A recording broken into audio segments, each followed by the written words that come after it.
We are sailing towards an Hancock on a close reach. It's blowing about 15 to 20 knots of current. We have one reef in the main. Head sail is full out. The bay is looking the roughest I've ever seen it. We just took a wave and we are drenched.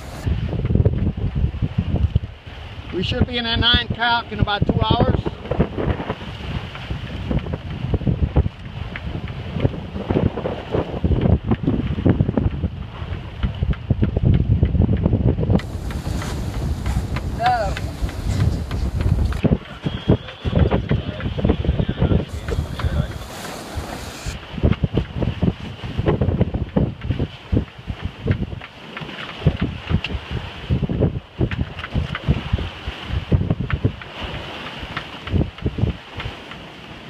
Hail to the Creolock.